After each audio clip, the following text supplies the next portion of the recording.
पहले चाहूंगा कि ये इस संगठन के शाकाहार के इस विषय पर उद्देश्य का शुरुआत में ही आप लोगों को बताएं।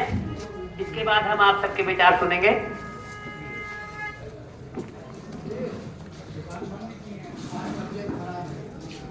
जय गुरुदेव।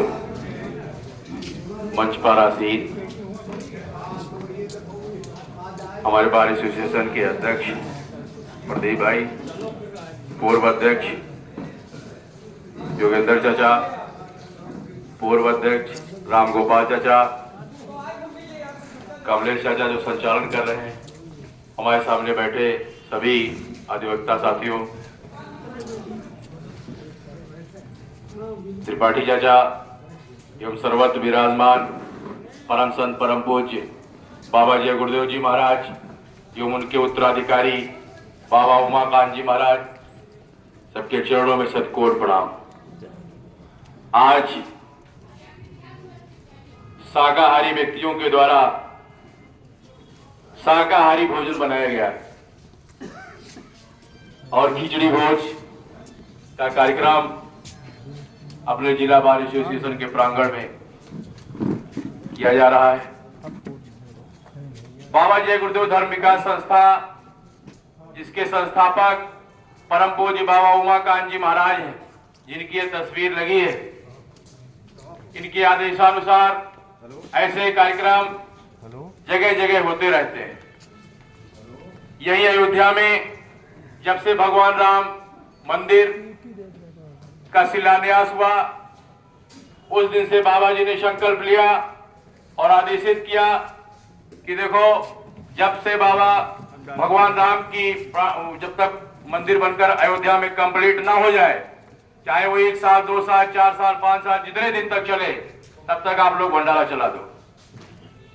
मंदिर कमेटी के व्यवस्थापक ने कार सेवकपुरम अयोध्या में जगह दी और जिस दिन से भगवान राम के मंदिर की शिलान्यास हुआ, उस दिन से अनवरत भंडारा चल रहा है।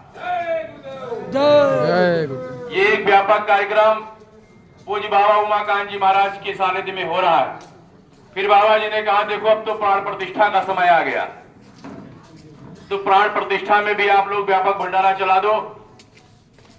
वहां मंदिर व्यवस्था के जिम्मेदारों ने माता जालपा मंदिर में पुनः बाबा जय गुरुदेव धर्म विकास संस्था को स्थान दिया है और वहां पर 20,000 आदमियों को डेली भोजन बाबा जय गुरुदेव धर्म विकास संस्था उज्जैन के तत्वाधान में दिया जाएगा।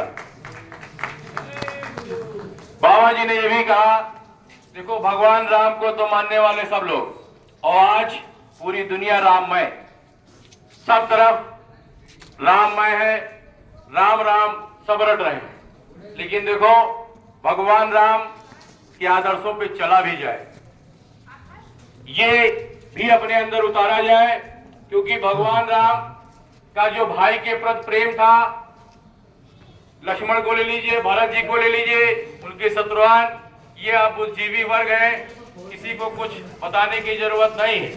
लेकिन बाबा जी ने कहा, जो प्रेम भगवान राम अपने भाइयों से करते थे, पिता के आदेश के पालन में राजपाट छोड़ के चले गए,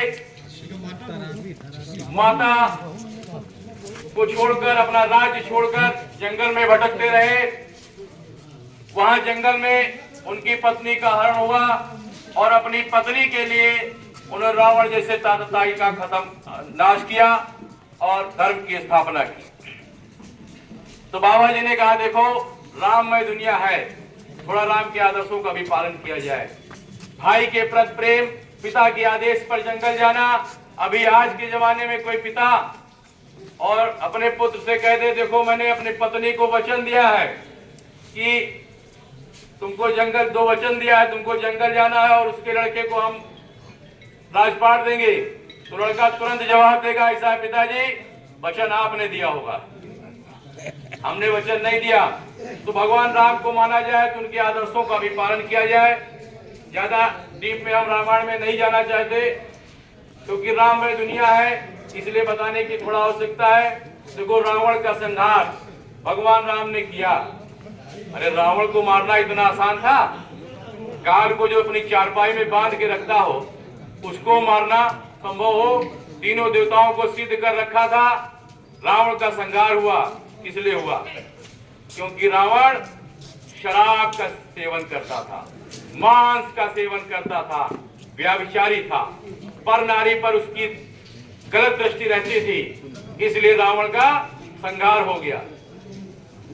अन्यथा रावण इतना बुद्धिजीवी, भगवान शिव का कैलाश पर्वत ही उठाकर वो अपनी लंका ला रहा था।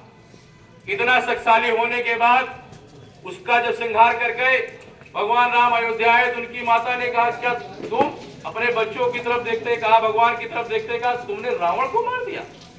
लग नहीं रहा है, ऐसा तो नहीं कोई झूठ कहानी हो, झूठी बात हो, लेकिन संहार हुआ भाइयों। किस लिए? क्योंकि वो शुद्ध मांसाहारी था, शराब का सेवन करता था, पराई स्त्रियों पर गलत नजर रखता था। इसीलिए बाबा जी ने कहा, देखो शुद्ध शाकाहारी रहो, अच्छा अन्न खाओ, क्योंकि जैसा अन्न खाओगे वैसा मन होगा, और जैसा पानी पियोगे वैसी होगी वाणी। तो इसलिए खान पान अपना दुरुस्त रखो, क्योंकि कोरोना काल आया, भयानक महामारी आई, बीमारी आई, लोग ग्रसित हुए, दवा ढूंढे नहीं मिली। तो बाबा जी ने कहा, देखो बीमारी तो आ रही है, लोग ग्रसित हो रहे हैं, लेकिन शाकाहार को अपनाया जाए, मांस का त्याग किया जाए और बुद्धिनाशक नशे शराब का सेवन खत्म किया जाए, तो देश में अपराध 50% अपने आप कम हो जाएगा। शराब पीने के बाद माँ बहन बेटी बहू की पहचान खत्म हो जाती है और बुद्धि भ्रष्ट हो जाती है। इसलिए शराब के प्रति बाबा जी ने सख्त निर्देश दिया, देखो इसका पालन आप, शराब का सेवन आप लोग ना करो।